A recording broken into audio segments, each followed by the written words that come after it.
La epistemología de la didáctica de las lenguas es un artículo escrito por el profesor Jesús Alirio Bastidas que pretende dar a conocer el objeto de estudio, la construcción y evolución de esta nueva ciencia llamada la didáctica de las lenguas. El autor a lo largo de su texto propone sus propios postulados, pero al mismo tiempo se basa en postulados de otros autores con el fin de darle a conocer al lector acerca de lo que se ha hecho y lo que se sabe en la DLSE, didáctica de las segundas lenguas y las lenguas extranjeras. Para iniciar, el autor define los conceptos de epistemología y didáctica. La epistemología la define como aquella ciencia que estudia el origen, la naturaleza y las clases de conocimiento, y la didáctica como aquella ciencia aplicada que combina la teoría con la práctica, cuyo objeto de estudio es la enseñanza y el aprendizaje, y que puede ser general y especial. Aquella didáctica general, la que estudia la enseñanza y el aprendizaje de cualquier asignatura de las asignaturas en general, y la especial, aquella que estudia estos procesos de enseñanza y aprendizaje en áreas particulares. Más adelante el autor cuenta cómo la didáctica de las lenguas desde sus inicios ha basado su conocimiento en la adaptación y la aplicación de conocimiento de otras áreas. Es decir, comenzó a partir de las ciencias como la psicología y la lingüística, luego fue agregando otros campos como la sociología y la pedagogía. Sin embargo, el problema que ha tenido la didáctica es haberse convertido en una ciencia repetidora de conocimiento y que no se basa mucho en teorías generadas desde su propia práctica, que corresponde a la enseñanza y aprendizaje de las lenguas. Nos cuenta también cómo la didáctica de las lenguas ha basado sus estudios e investigaciones que se han dado bajo el tipo de investigación cualitativo, el mismo tipo de investigación que se aplica a las ciencias sociales. Habla de los métodos que ha implementado, algunos basados en el maestro, otros en el aprendiz y otros en el lenguaje, y en general cómo ha sido una ciencia construida a partir del método, las tendencias de las otras ciencias. Finalmente, a partir de la epistemología generada alrededor de la didáctica de las segundas lenguas y lenguas extranjeras, se dice que esta ciencia podría ser más autónoma y o transdisciplinar, que debe basar sus estudios en la enseñanza, en el aprendizaje, en el lenguaje y en el contexto particular, con el fin de proponer sus propios métodos, teorías, técnicas y recursos didácticos. Hola a todos, mi nombre es Paola Caldas y quiero darles a conocer el segundo texto que leímos, el cual se llama Understanding Language Teaching por el profesor Kumarabadivelu. Es un texto dirigido sobre todo desde un profesor hacia otros profesores con el fin de empoderarnos en cuanto a las teorías de enseñanza-aprendizaje en un segundo idioma, teniendo en cuenta sobre todo todos estos desafíos que nosotros como docentes tenemos en el momento de enseñar un segundo idioma, esos desafíos que se presentan en el aula de clases, en la vida cotidiana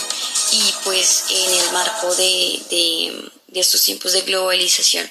La idea es inicialmente conocer esos conceptos, posteriormente embarcarnos en teorías de otros autores y posteriormente Kumarabadivelu nos regala una crítica constructiva, por decirlo de esta manera, para poder volvernos autónomos en la teoría de enseñanza-aprendizaje en la segunda lengua. En el primer capítulo el autor nos da a conocer algunos conceptos y algunos conceptos claves y teorías claves en torno al lenguaje. Inicialmente comenzamos con las tres perspectivas sobre el lenguaje, como es el lenguaje como sistema, el lenguaje como discurso y el lenguaje como ideología. Como podemos ver en nuestro slide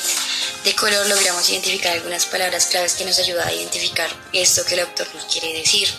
Posteriormente, pues, ese lenguaje como sistema básicamente es el mundo organizado, coherente, sistemático que se tiene para el uso del lenguaje, es decir, esa capacidad para memorizar o para tener en cuenta todas estas reglas gramaticales, todos estos sistemas fonológicos y esta organización de palabras para el uso del lenguaje. Por tanto, aquí se menciona a Noam Chomsky, quien es conocido por su teoría en la que los niños por lo menos tienen esta capacidad innata de reconocer todas estas estructuras para el uso del lenguaje. Posteriormente se da a conocer el lenguaje como discurso, en donde ya entra más en función lo que es la forma, significado, propósito comunicativo, palabra súper clave, que es el contexto, en donde básicamente interfiere,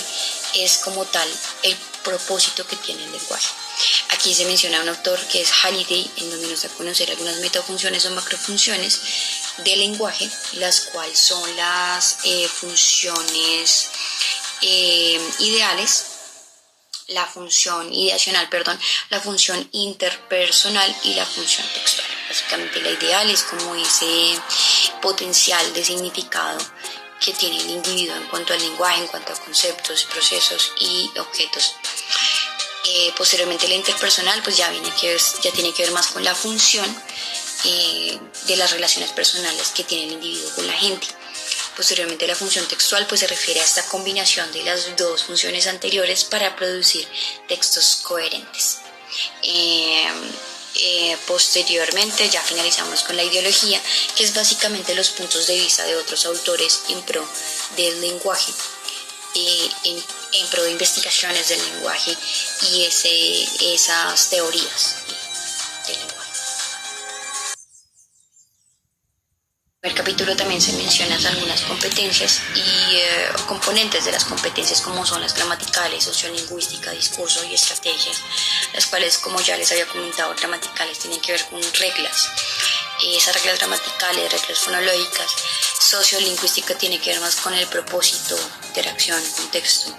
Discurso, que ya es como tal la manifestación y de otras competencias, y va también en pro y está conectado con esa interacción o contexto. Y la estratégica pues ya es más la afectividad, ¿no?, del lenguaje y los recursos que se utilizan para hacer efectivo el lenguaje. Esto es en cuanto al primer apartado que nos menciona el autor en el libro.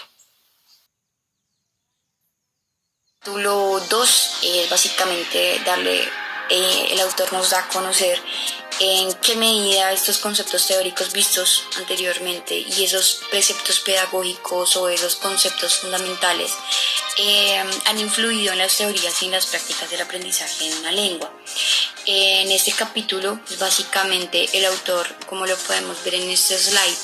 son algunos factores y procesos que se tienen en cuenta para la enseñanza y el aprendizaje de la segunda lengua.